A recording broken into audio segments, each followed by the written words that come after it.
Now, the greatest radio shows of all time.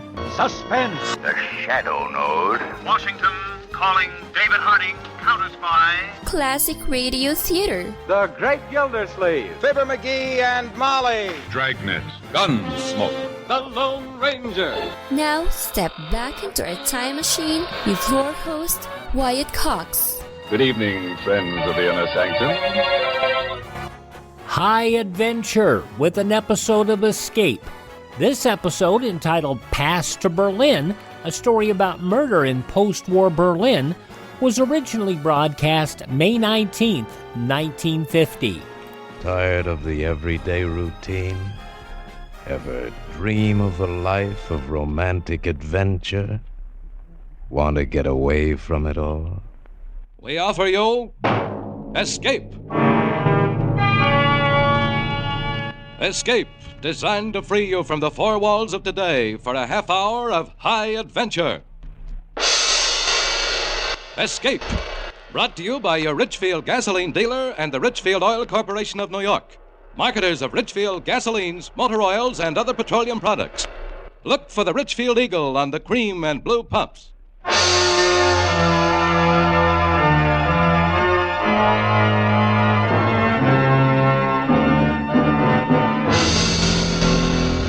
Tonight, we escape to Berlin, and the story of an occupation GI trying desperately to break through a web of death that is being spun around him, as Morton Fine and David Friedkin tell it in their exciting story, Pass to Berlin.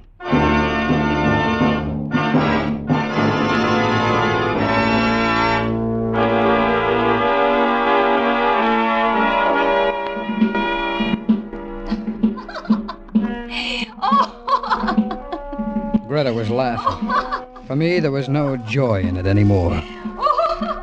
I looked through the window at Berlin, spread out like a half-buried skeleton. Berlin after a war, shock-carved in jagged concrete, and reflected in the window, Greta. Greta standing behind me with a drink in her hand. Oh, Schatz! Oh, Liebchen! Oh, drink your drink! Oh, drink with me, soldier boy. No, forget it, Greta, will you? Oh, such a pretty name, Ed Sawyer.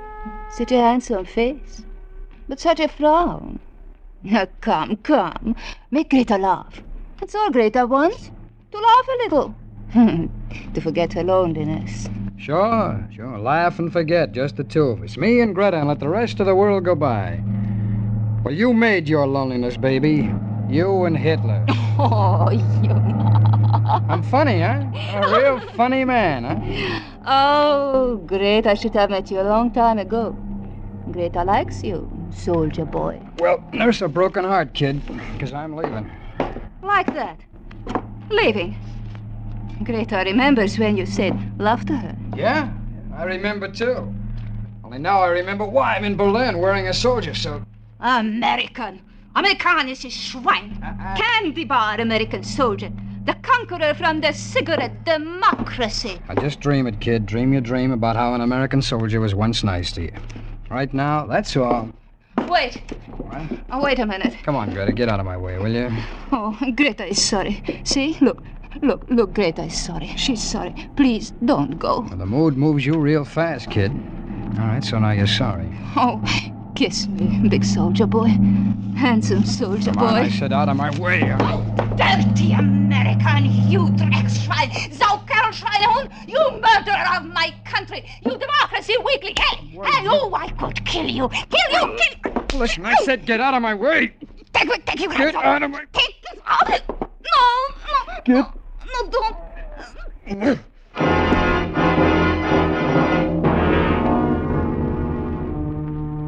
For a second, I stared where she'd fallen motionless. Her head lay against the lead piping in the wash basin. I watched a small pearl of blood squeeze through her lips. Then it died, too. Then I remembered. Fingerprints. I'd handled two things in that room. Greta and the highball glass. I smashed it to the floor and ground it with my heel. Outside, it was raining. That was a break. Because the rain had washed away the human rubbish that litters the Berlin pavements at night, and no one saw me leave the house. I walked, turned some corners. walked some more. Then a splash of neon smeared across the wet pavement, and I looked up. A theater. A theater for the amusement of GIs and the rehabilitated natives.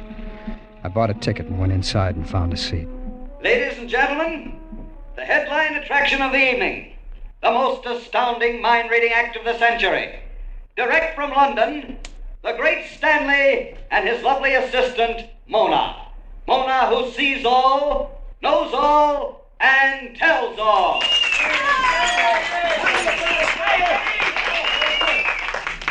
Ladies and gentlemen, there are those among you who will disbelieve what you are about to witness. To these I say only, wait. You must. I will descend among you, walk down the aisle, and here I ask one of the audience for some small object whose description is known only to himself. Do you have such an object, sir? Yeah, I got some. You call that something? That's your barracks bag, you guys. Here, give me a reading. Thank you. Mona, I listen, Stanley. what is it that I hold in my hand? It is something that has come from far away. An envelope, postmarked Vincennes, Indiana. Yes, correct. An envelope postmarked Vincennes, Indiana. Mona? I listen, Stanley. What precious thing do I hold in my hand now, Mona? Stanley. Reach into the spaces beyond space and tell me, what do I hold in my hand? A locket. Ja, das ist right, ein Locket. A golden locket, and inside there is a strand of golden hair. A child. Ja, das ist das Haar von meinem Kind. Na, also sowas! Oh, they were good, the great Stanley and Mona. Slick, poised, and professional. Two glittering phonies who knew the score, and they kept it up. Mona! I listen. Do not lose your concentration. Now, identify this object.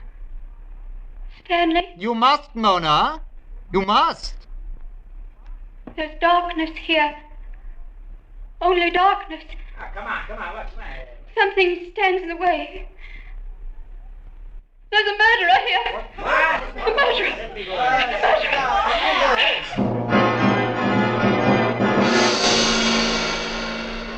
They rang down the curtain, and I sat there until the next act came on. Sat there and knew there was no way anyone could have guessed about Greta. No way. It was just a cheap, rotten, dramatic trick to suck the audience in, and it had worked. No, some of the audience was laughing. Others were obviously affected by it. Moronic idiots with their mouths open and their eyes uneasy. And me? Well, maybe I was being naive, ridiculous, but I had to find out. I waited until the audience began to give attention to a tired, blonde singer. There was a door to the left of the orchestra pit that led backstage. I slipped from my seat and headed for it like it was my business. I walked down a corridor. There were cells on each side tagged with performers' names. Mona's door had a star on it. The star was gilt, and the gilt was peeling. One moment. Yes? She was taller than I thought. Her face was delicate with an almost wistful expression, but it was her eyes. Gray and soft, as if the color had been strained through gauze. Yes? What is it? I came back to congratulate you on your performance, Mona. That's quite an act. That's real big time. Thank you. Only you're phony. You are, huh? Please go away. It's real phony, isn't it? You're a man whose words are like acid in the hands of a child. If you do not scar yourself, you will scar others. I do not wish to speak with you. You're not even English. Oh, no, don't close the door on me. Please. Yeah, that's better. You're not English, huh? Are you American? Come on, where you from, honey? Hey, you know, you got a fair act there. That guy who calls himself the Great Stanley. It was not an act. Oh, then, why did you say there was a murderer in the audience? I don't know why. Well, then you were kidding. I felt his presence. There was a murderer. You still feel it? Yes. Mona, there's a cab waiting to take us to the hotel. Hi, Stanley. Good evening, Sergeant. This gentleman knocked on my door. Well, I'm glad he did. It's always a pleasure to meet a soldier. A medical corps man by your shoulder patch, I see. Welcome. Oh, thanks. Would you wait for me in the cab, Mona? I'll only be a moment. Do not be long. I need you with me. You saw the extraordinary performance, Sergeant... Sawyer, Ed Sawyer. Oh, I consider it an honor that you should take time to come backstage and express your appreciation. That a hard-bitten GI should become a convert to Mona's miraculous powers. Are you kidding me, or am I kidding you? No. We don't have to kid each other, do we? We fellow sophisticates, However, the others out there, well, perhaps they were fooled. It's amusing to kid them, and also one lives this way. Well, you and Mona should check on each other. She tried to make me believe your act was on the level. Well, Mona is my wife, and she's loyal to the illusions that I create about her. Ah. Well, then that murderer bit was phony. Oh, naturally, but effective, don't you think? Yeah.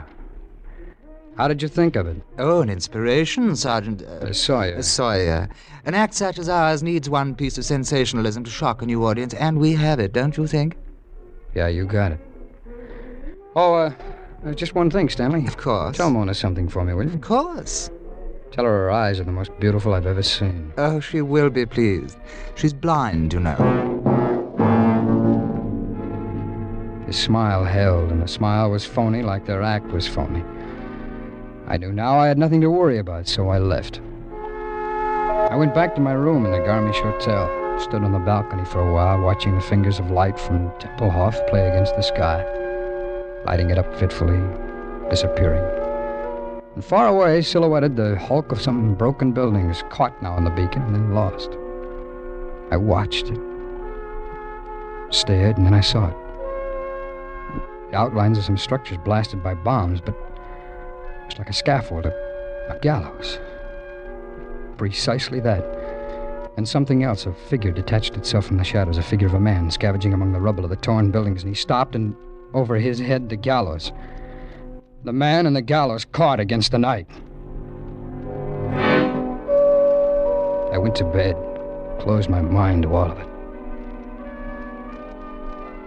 Toward morning, I had a dream. I dreamt I was standing in a stone yard, and I was watching some men, some blind men, and they were building a scaffold. Then I was awake, and I jumped out of bed. I saw what the hammering had been. Nailed to my door was a shroud for a dead man, and pinned to it under a single white carnation, a small white envelope. Adlon Florist, it said, and on the other side some writing. In memory of Ed Sawyer, it said, "Thou art cursed because thou hast killed."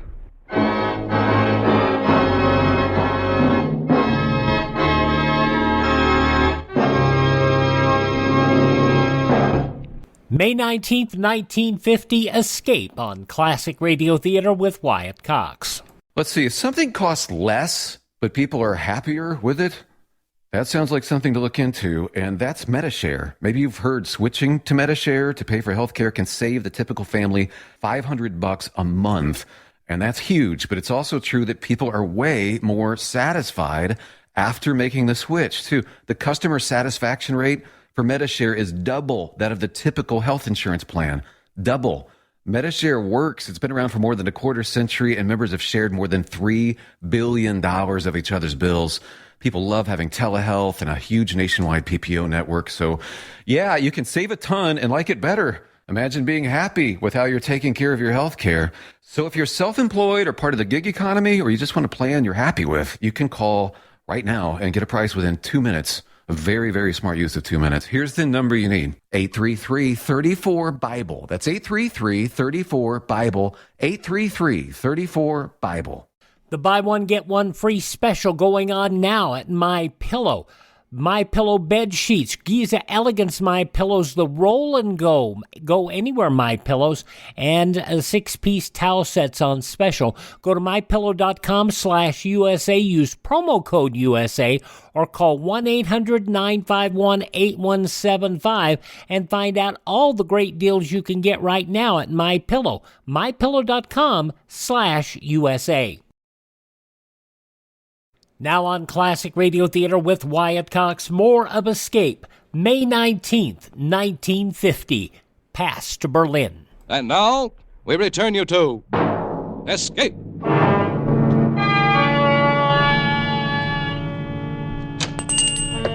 Guten Morgen. I may do something for you, Sergeant? Yes, you can. You're fortunate, Sergeant. Just arrived this morning, fresh-cut camellias, flown in from Italy. No flowers. A shroud. Talk to me about a shroud. A shroud? My heartfelt condolences, Sergeant. A shroud, of course. If you'll come this way... A shroud that was delivered to the Garmisch Hotel, room 312, this morning from your shop. Yeah, natürlich. I remember such an order. I pray it met the requirements. I'm crazy about it. Why was it nailed on my door? Why? I do not understand. I didn't order it. Who did? Why, early this morning, Sergeant. Early this morning by special post. An order for a shroud and a wreath with instructions for their disposition. Who wrote the order? Who gave these instructions? That I do not know, Sergeant. It was a typewritten, unsigned, and more than a sufficient amount of American money to take care of everything. I thought somebody who wished to remain anonymous. Well, here's some more American money. Now tell your boy to tear that thing off my door. Yeah, but Sergeant... Tell him, Florist!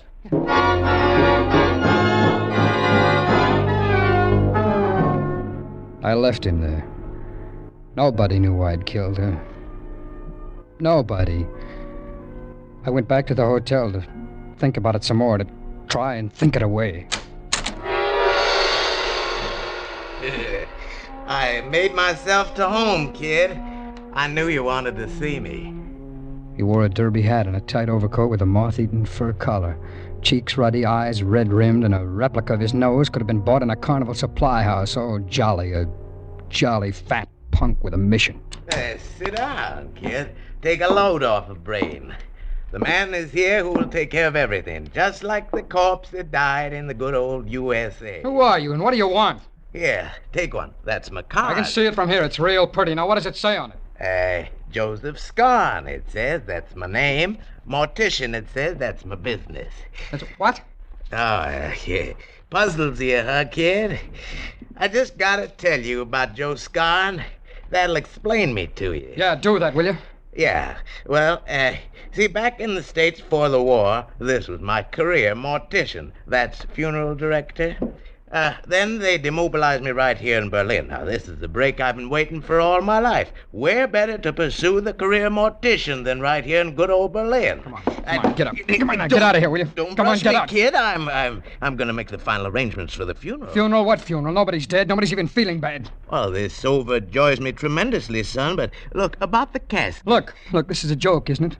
A gag? Isn't that what it is? Something the boys who came on past with me cooked up? That's it, isn't it? Come on! They send you here. That's it, isn't it? Come on, will you talk to me? Take your hands off me, soldier boy. You got the hysteria. Come on, who sent you here? Come on. A letter this morning with money and instructions. Typewritten, no signature? Oh, you peak. Come on, tell me. Yes, that's right. It said to come to this hotel room and make arrangements to receive the body. Whose body? Well, the letter said the body of Ed Sawyer, Sergeant, Army of the United States. It said Ed Sawyer was about to die. It said he was going to be executed for murder.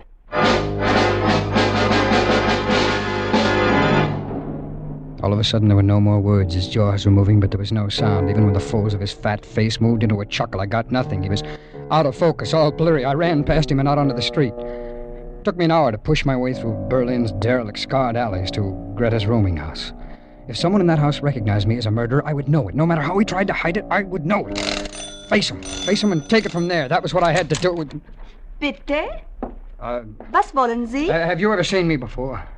Bitte? Oh, don't kid me, all you krauts know English when you need it. Now, have you ever seen me before? Come on, talk, will you? Lassen Sie mich los! Lady. Come on! Heinrich! Ja. Kommen Sie schnell! Ja, was ist, Elsa? Was ist los? Was ist... Der Soldat will etwas wissen. Yeah. What you want, Sergeant? Well, that's better. Our papers are in order. Everything in our houses, as you Americans have ordered. Just wait, I will show you. Don't fret yourself, Dad. It's just that I have a feeling I've been to this house before, and I've got to find out. Is this some kind of a drunken joke you're playing with us? Just tell me if you've ever seen me before. You're sick. Please go away from us. Yes, that's right. I'm sick. It happens like this lots of times. Amnesia, you know, it's the war, but... Now, look at me, look. Yeah. You're sure you've never seen me before? Yeah, we are sure, Sergeant. Yeah. Come and sit down. No, wait a minute, will you? Come in. Yeah. Your other guest. Yeah. Could I see them? What is the need, Sergeant? One has been drunk for 3 days. He Ja. will stay drunk for 3 days more. Ja. Another Elsa I have not seen for a week. Nein. And the third is in the morgue. This morning she was taken there dead. Ja, tot. Ach, that Greta. Always she gave us trouble. Ja, Elsie? Ja? Police, doctors, questions.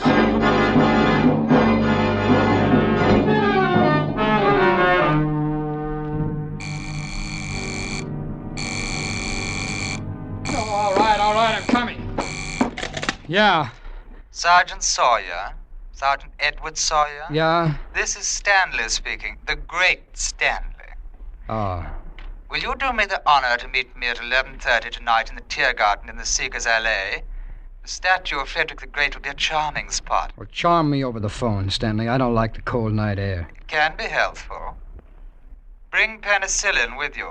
Bring what? Penicillin.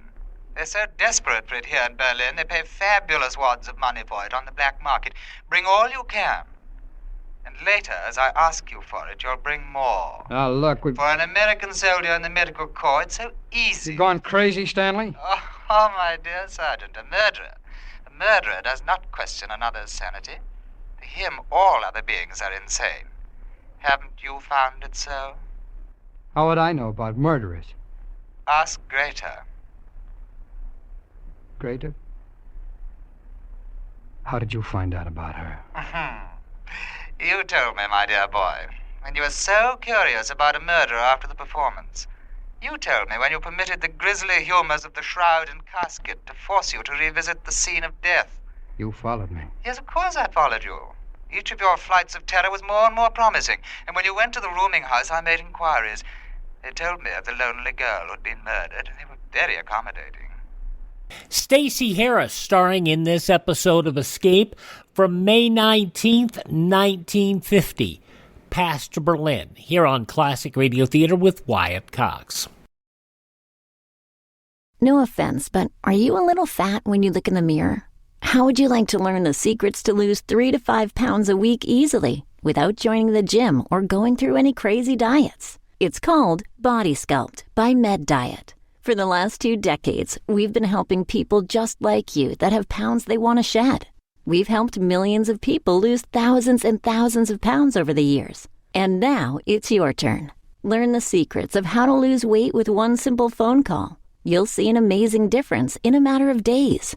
Don't believe us? We'll offer you a money-back guarantee.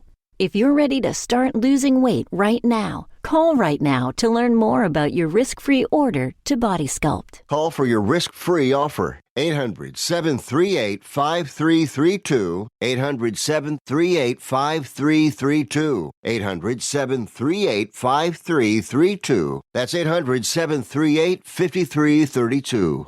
Are you in bad pain? You know what I mean.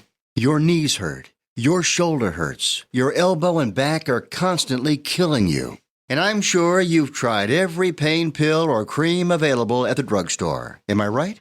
Well, here's something you haven't tried. Pain Magic. Pain Magic is not available at any drugstore. The only place you can get it is by calling the special toll-free number I'm about to give you. And to make things even better, call right now and find out about our buy one, get one free offer. We're so confident it'll work for you that we offer a free bottle with your purchase. No prescription required. Call now to learn how you can get Pain Magic and get rid of your pain. Remember, your results may vary. 800-492-8164. 800-492-8164. 800-492-8164. That's 800-492-8164.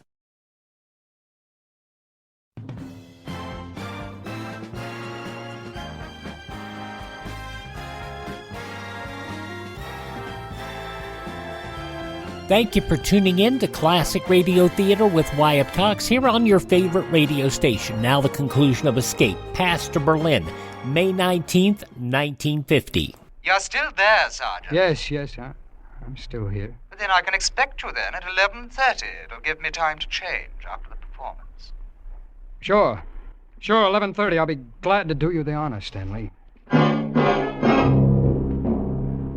Oh, he made it easy. For nothing, he'd let me know who it was I had to be afraid of. Stanley. The great Stanley. And Mona with the pale, lovely, blind eyes.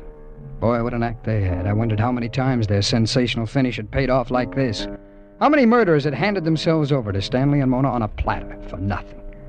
But I could change all that. I could get off the hook real cheap. I could fix it so Mona and the great Stanley would let me rest in peace for nothing.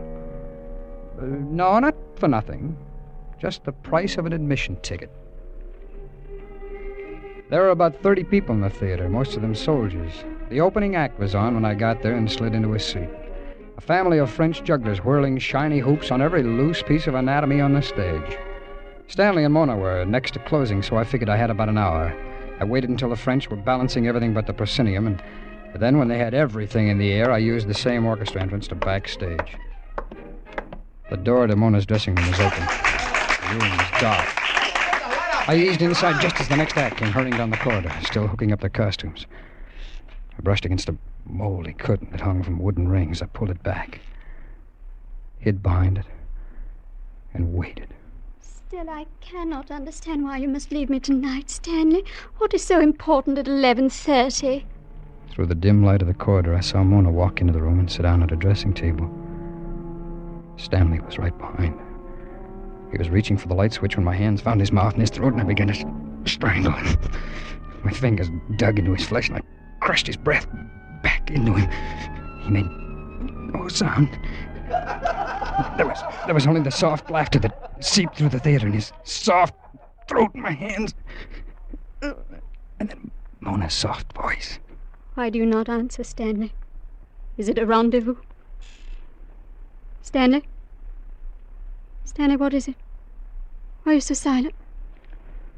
Stanley? Stanley! Suddenly her fingers were on my face, frightened and quick, like the wings of a wounded bird. Then slowly they began to search the empty air for the dead Stanley. She turned and her blind eyes stared right at me, and I brushed her aside and ran down the corridor. An old doorman sat reading a newspaper at the stage door. I couldn't get out that way without his seeing me. Only one way, back through the theater. Ich bin so verrückt geworden. Jetzt knall ich vor den Latz, dass der Kind nicht mehr passt. I started up the aisle, and then I knew I was doing the wrong thing. There was an MP at the head of the aisle, a corporal from the MPs, the braid, the white spats, and the club. In this tiny audience, if I left in the middle of the act, he'd remember me. So I sat down on the row that was the most filled. When I looked back at the end of the act, there were other MPs standing at each exit. Then the curtain rose. Mona stood there with a man you see on every street in Berlin, a German policeman in the natty German police uniform. Ladies and gentlemen, tonight I shall descend among you accompanied by this esteemed gentleman and read your mind through my fingertips. You, sir, I can read your innermost secrets by touching your face. So, sir, you and this girl beside you, you told your wife you were working late at the office tonight. She worked her way up the aisle, coming closer and closer. And you, sir, my fingers reveal that you have bought an escape from KP duty. Please, and now, there's a gentleman in this row.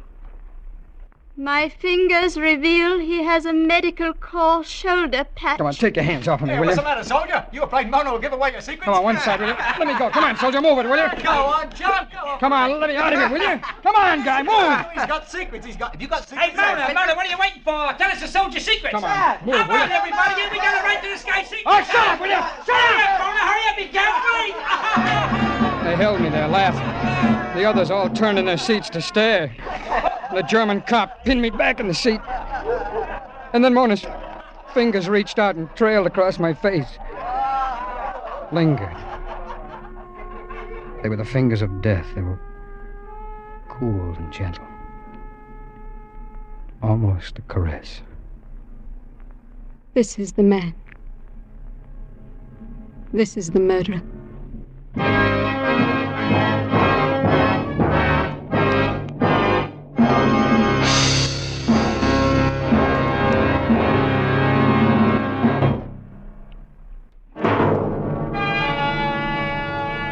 Escape is produced and directed by William N. Robson, and tonight has presented Pass to Berlin by Martin Fine and David Friedkin. Featured in the cast were Stacy Harris as Sergeant Sawyer, Peggy Weber as Mona, and Ben Wright as Stanley. Special music arranged and played by Ivan Ditmars. May 19th, 1950, Escape on Classic Radio Theater with Wyatt Cox. Radio? Why should I advertise on radio? There's nothing to look at, no pictures. Listen, you can do things on radio you couldn't possibly do on TV. That'll be the day. All right, watch this. Okay, people, and now when I give you the cue, I want the 700-foot mountain of whipped cream to roll into Lake Michigan, which has been drained and filled with hot chocolate. Then the Royal Canadian Air Force will fly overhead towing a 10-ton maraschino cherry, which will be dropped into the whipped cream to the cheering of 25,000 extras. All right, cue the mountain.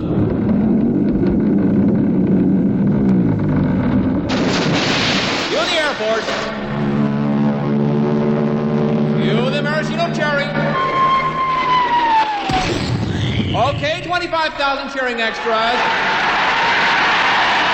Now, you want to try that on television? Well... You see, radio is a very special medium because it stretches the imagination. Doesn't television stretch the imagination? Up to 27 inches, yes. She was born in a humble shack amidst the lemon groves of Goleta, California. Mommy, don't cry. You know what they say? When life gives you lemons, make lemonade. I was gonna say life sucks, and then you die. But I like yours better. And with that, Alexandra Johnson launched her lemonade stand. Lemonade, nickel a glass. Every day, even during the frigid California winters, a bone-chilling 72 degrees, you could find her. You can have it sour, you can have it sweet. Little girl's lemonade will knock you off your feet. The little girl with the sour brew wanted more, national distribution, franchises, and so she rolled out a well-budgeted advertising campaign. Me and the rest of the dockworkers only drink little girl lemonade. She was made president of the International Sour Drink Association and chosen to give the keynote speech at their convention. You all set with words of wisdom, honey? You know what they say, Mommy. Always advertise so consumers think of your product first. I was gonna say never swallow a lemon seed or a watermelon on your tummy. This fabricated but interesting story is to remind you that it's called advertising and it works. Put your message on this national advertising platform by emailing classicradiotheater@gmail.com. classicradiotheater@gmail.com. Now on Classic Radio Theater with Wyatt Cox, an episode of the Coca-Cola sponsored soap opera Claudia. This was originally broadcast on May 19th, 1948. And now, Claudia. La la la la la la la la la. Why are you so gay, Mama? Why not? A good reason why not. Oh, I wish Mr. Paradiso would hurry and get here. Contractors can be so slow, especially if anything needs fixing. He'll be here any moment now. Mama, you've been saying that for the last 2 hours. Claudia, it's not such an emergency. It isn't. The back porch sagging like an old sock. It's already almost time to meet David at the station. That late? Just tonight, when it'd be easier to stay home, we're driving out to dinner. We could stay here. There's a steak in the icebox. Nope, David's been planning this for you, and we can't disappoint him. What? Anyway, I love driving way out in the country. Why is it, I wonder, that every time you talk David into leaving the car at home, life gets complicated? Come on, Mama, let's go out into the driveway. Maybe that'll lure Mr. Paradiso faster. Mistaken idea, but I'll try anything. Oh, listen, take your pocketbook, so as soon as Mr. Paradiso gets here, we can fly off to the station. I knew we'd end up flying. Oh, poor David. The one part of the house he didn't think needed immediate fixing up was the back porch. Well, maybe it's not too serious. With a house, anything wrong is serious. And with your budget, anything that costs any more is tragic. Oh, how right you are. Hello, Rooster. Sweet, isn't he, Mama? Adorable. Is that Mr. Paradiso? Hello there! Hello, Mr. Paradiso. Came as fast as I could get away. Hate to think of your coming slow. Hello, Mr. Paradiso. Oh, hello, Mrs. Brown. Good to see you up here. It's good to be here. Now, let me see. Excuse the cold. You said the back porch gave way. Let's have a look at it. How did it happen? Any extra weight? Mama was going down the back stairs, Mr. Paradiso. Don't you dare blame it on me, Claudia. And they gave way. That's all. Come now, Mrs. Norton. Your mother looks like a very light-stepping woman. Oh, it's not Mama's fault. Completely. Well, we'll have a look at it. There it is, the left corner. Oh, sagging is right. The whole porch looks as if it were going to sit down. It is going to sit down. What's the matter with it? Well, I have a good idea, but I'd better pull away this lattice work and give it the once-over from the inside. You're going underneath? Is it safe? It better be, because here I go. Oh. Stand back, Claudia. Nothing's going to happen to me, Mama. Oh, David's going to be so disappointed. He so hoped we wouldn't have to touch this side of the house. Well, Mr. Paradiso, what do you see? Yeah, just what I thought. What do you think? Yeah, that's just what it is. Oh, this is just like going to the dentist. I was afraid of that. Of what? Of exactly what's happened. The corner post and the columns are rotted through, so they collapse. Oh, no. Yeah, and the joists don't look any too healthy either. Oh, dear. Claudia, you look as if you understood. Don't be silly. I'm not the wife of an architect for nothing. I've absorbed. What about the studs, Mr. Paradiso? You've absorbed, and I'm impressed. Shh. Go on, Mr. Paradiso. Well, Mrs. Norton, we're going to have to tear down the whole back porch and start brand new. Lay a new foundation, put in new column Well, that's posts. a major operation. It is indeed. Oh, poor David. Every time he comes back home, his dream is a little more of a nightmare. David. Say, Mama, we've got to get to the station. Mr. Paradiso, can we just leave the porch sag overnight? Well, I'd rather not. I think we ought to keep it jacked up till we tear it down. You mean jacked up with a jack? Well, that, of course, is the best and simplest thing to use if you've an extra one around. You can have the one out of our car. You have two? For heaven's sakes, why do we need two? Well, you have 4 tires on a car. Very funny. Oh, look, we've got to hurry. I'll give you our jack, Mr. Paradiso. Claudia, you know David has told you never to take the jack out of the car. This is an emergency. Our house is teetering. Besides, we're not going to need it. Well, how can you be so sure, Mrs. Norton? We had a flat tire last week, just a few weeks ago. So I don't expect we'll need another for quite a while. Do you? Well, that sort of prediction is not in my line, Mrs. Norton, but the odds would be with you. Then that settles it. We'd better hurry, too, Mama. Just help yourself to the jack, Mr. Paradiso. Mom and I have to meet David at the train. I hope he isn't going to be too upset. Oh, I hate to have to tell him about the porch.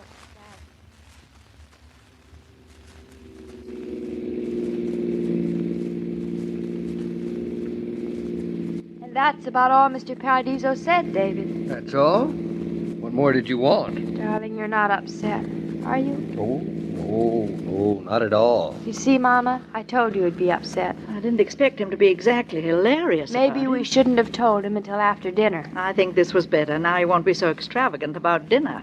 Are you two ladies having a good time talking about me in front of my back? Wonderful. Aren't we, Mama?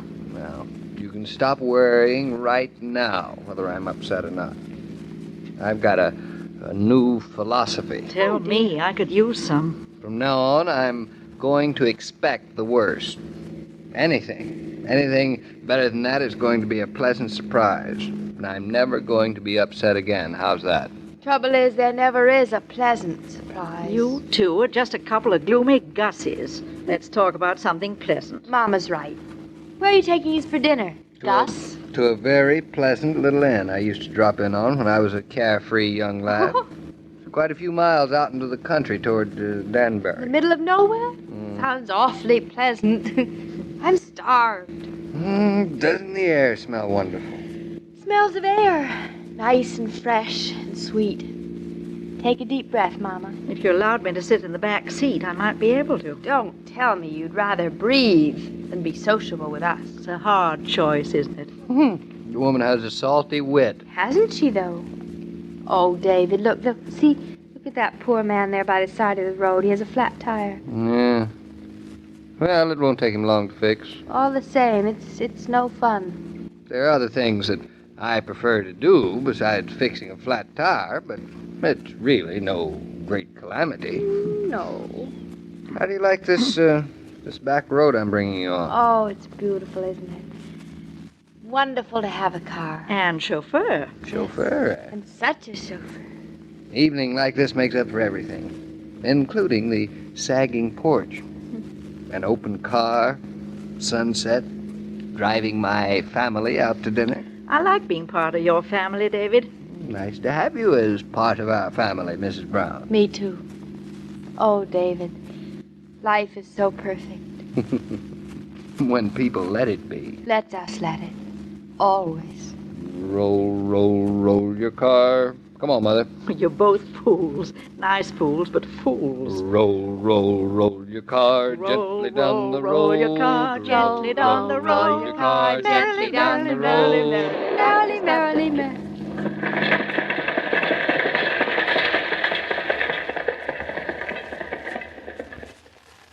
David, did you hear something? What's the matter? Why are we stopping? Yes, I think I heard something. Is it something with the car? A flat tire. David, it can't be. Are you sure? I will be in a moment. It can't be, David. We had one just a few weeks ago. Well, that's a fine reason, but it doesn't work that way. Well, is it? There's the left front tire. And just when everything was going so perfectly.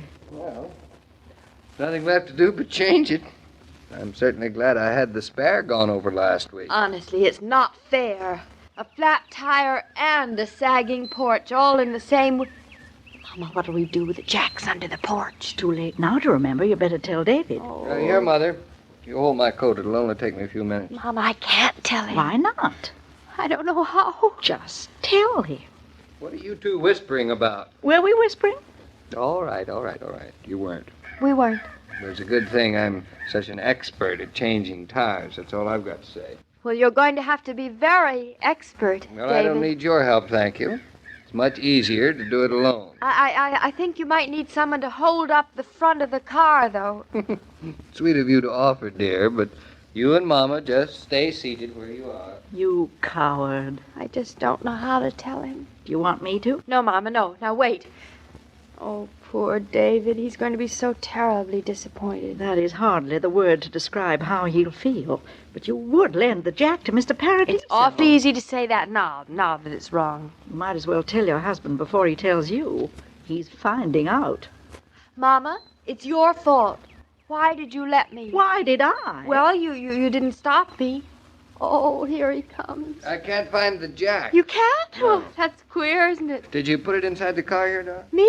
No. That's not where I put it. I remember seeing it just yesterday. I saw it today, just this afternoon. Mama, if you I'm tell... only trying to help. Say, now what's going on here? Go on, Claudia. The worst he can do is to wring your neck. Well, I don't see why you're blaming me. It wasn't my fault the back porch had to sag. The back porch? And we had a flat tire just 3 weeks ago. You know we did, David. Go on, tell me everything. David, listen, lightning is not supposed to strike twice in the same place or in the same day.